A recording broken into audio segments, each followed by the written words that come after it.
Truco o trato, parloteaba un trío de vagabundos fisgones y grandules. Hacía mucho más frío este año y él llevaba el abrigo de lana azul grisáceo con el que repartía el correo. Esto es para ti, esto es para ti y esto es para ti, dijo en un tono de voz de neutra eficiencia. Los gorrones no se mostraron muy agradecidos por la dádiva, ya que no tienen aprecio por nada. Las cosas cambian tan rápido. Olvídalo, cierra la puerta. Ráfagas heladas. Hacía semanas que los olmos y los arces rojos del vecindario habían sido atacados por un frío poco habitual para esa época del año, y se habían quedado desnudos hasta los huesos. En ese momento las nubes coagulaban en el cielo, un turbio techo morado a través del cual no brillaba ninguna estrella. Se avecinaba una nevada. Pocos niños celebraban la festividad de este año, y un buen número de los que habían salido apenas parecían preocuparse por la originalidad o la fastuosidad de sus disfraces. Muchos se conformaban con pintarse la cara con un trozo de corcho quemado y salir a pedir en ropa de diario. Parecía que habían cambiado tantas cosas, todo el mundo estaba hastiado, una máquina inexorable de cinismo. Tu madre muere inesperadamente y te dan 2 días de baja en tu trabajo. Cuando regresas, la gente aún quiere tener que ver menos contigo que antes. Extraño, ¿cómo se puede sentir la pérdida de algo que nunca estuvo ahí desde un principio? Una mujer bajita y malhumorada muere, y de repente hay una ausencia regia como si una reina hubiera abandonado cruelmente su trono.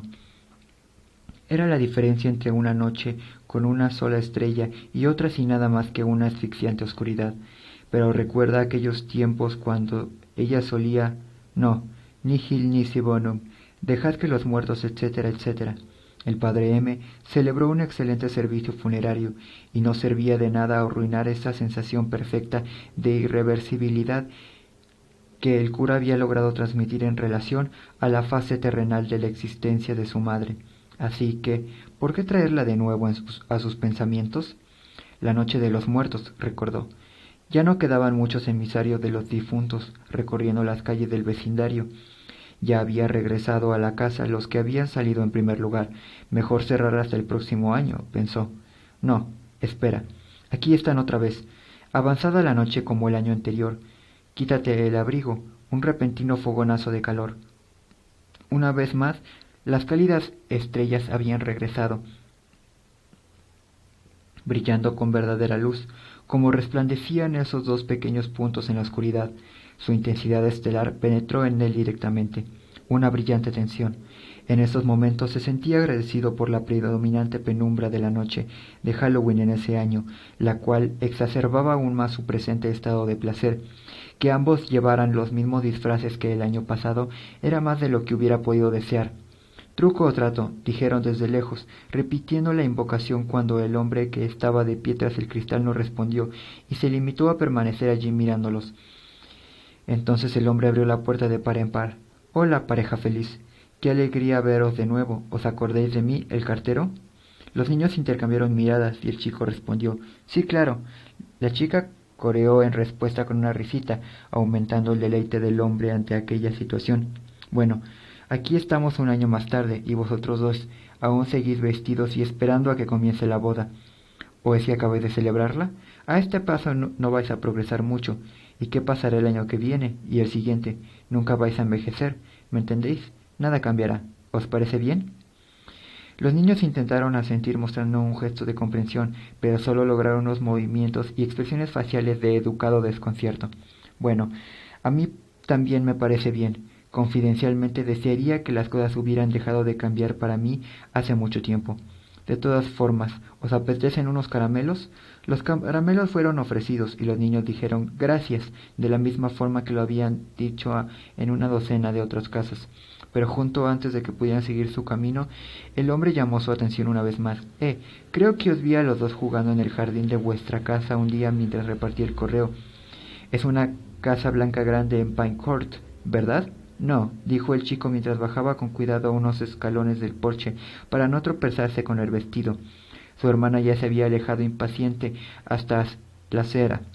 Es roja con contraventanas negras, en la calle Fresno, y se unió a su hermana sin esperar una reacción a su respuesta. y uno al lado del otro, la novia y el novio se alejaron por la calle, ya que no parecía haber ninguna otra casa cerca donde conseguir más caramelos. El hombre observó cómo se hacía cada vez más diminutos en la distancia hasta que finalmente desaparecieron en la oscuridad. Hace frío aquí fuera. Cierra la puerta. No había nada más que hacer. Había logrado fotografiar el encuentro para el álbum familiar de su imaginación. Los rostros relucían más brillantes y claros este año. Quizás no habían cambiado en realidad, ni nunca lo harían. No, pensó en la oscuridad de su dormitorio. Todo cambia, y siempre a peor, pero ellos no experimentarían ninguna transformación repentina en ese momento, no en sus pensamientos. Una y otra vez los volvía a traer para asegurarse de que eran los mismos. Puso la alarma del reloj para despertarse para la misa de mañana al día siguiente. Nadie le acompañaría a la iglesia este año. Tendría que ir solo. Solo. En el siguiente Halloween, la nieve hizo su aparición de forma prematura, una fina base de blancura blanca que se aferraba a la tierra y a los árboles que le conferían un pálido rostro al barrio. Brillaban bajo la luz de la luna, una espuma encarchada. Este centelleante abajo se reflejaba en las estrellas tenuamente situadas arriba en la noche. Una monstruosa masa de nubes de nieve al oeste amenazaba con entrometerse, interponiéndose entre el reflejo y su fuente, y convirtiéndolo todo en un vacío gris. Todos los sonidos eran amortiguados por el frío, y los convertía en graznidos de aves migratorias en un anochecer vacío de noviembre. Ni siquiera es noviembre aún, y míralo, pensó mientras miraba por el cristal de la puerta principal. Muy pocos habían salido esa noche, y los que lo habían hecho encontraron menos casas abiertas, puertas cerradas y las luces apagadas en los porches los apartaban dejándolos vagar a tientas por las calles. Él mismo había perdido bastante de su espíritu festivo, y ni siquiera había sacado una calabaza encendida para marcar su refugio en la noche. Pero claro, ¿cómo habría podido cargar con un objeto tan pesado teniendo la pierna como la tenía?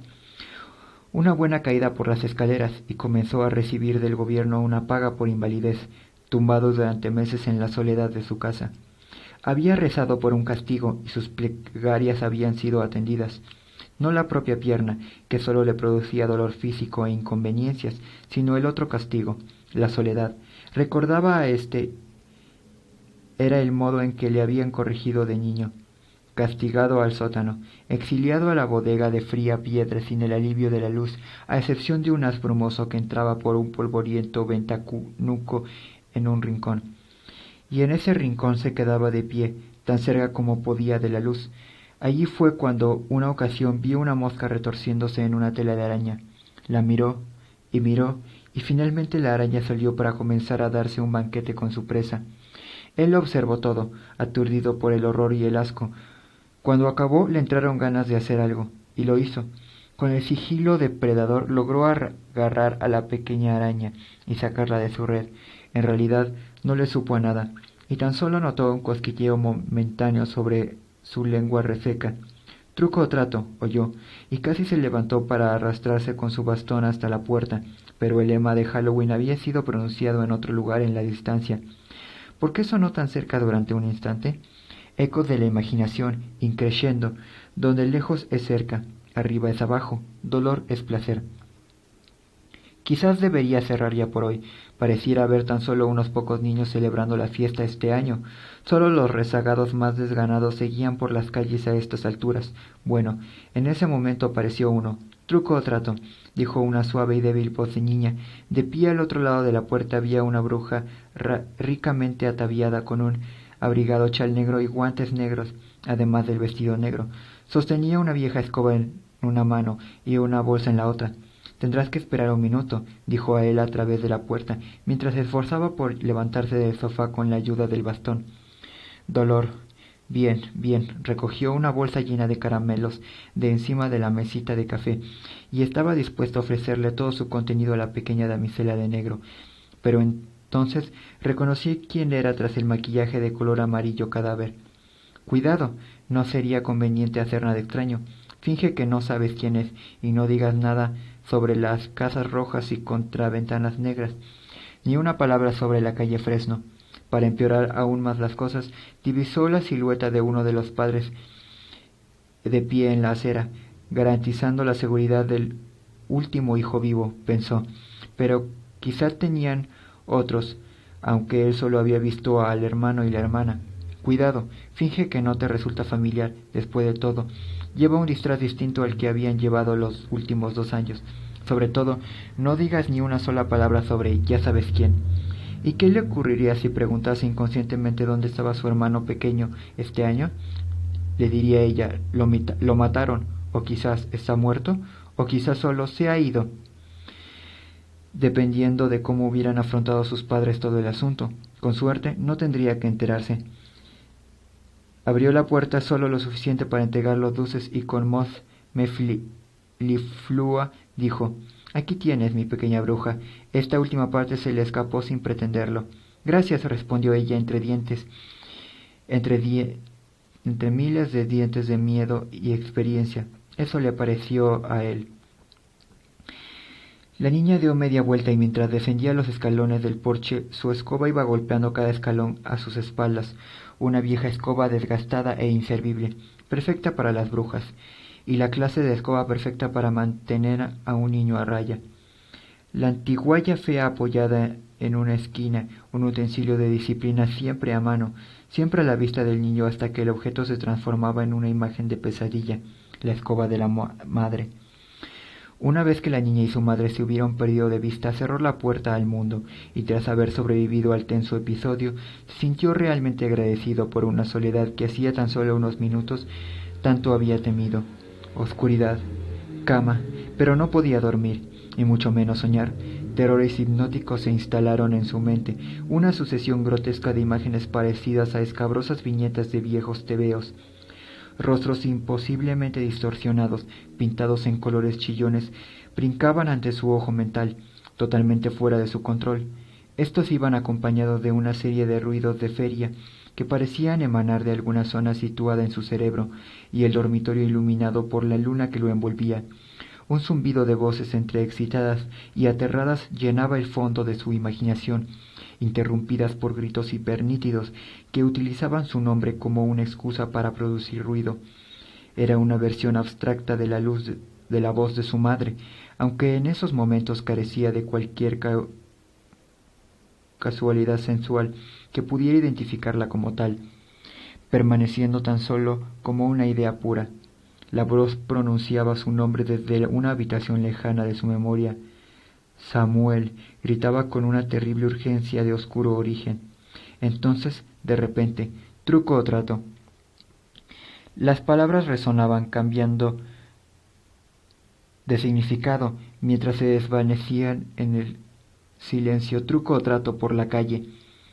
Nos encontraremos. Fresnos. No, sino otra clase de árboles».